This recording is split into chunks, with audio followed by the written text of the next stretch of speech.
He who believes in me, from his innermost being will flow rivers of living water.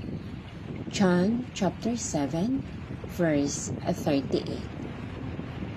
If you feel the call to share your living water and your love for Jesus with others, one of the most fulfilling ways to do is by participating in a mission. You can serve communities, sharing the message of God's love and grace to others. Living water is more than a metaphor. It is a call to a life filled with love, service, and deep connection with God.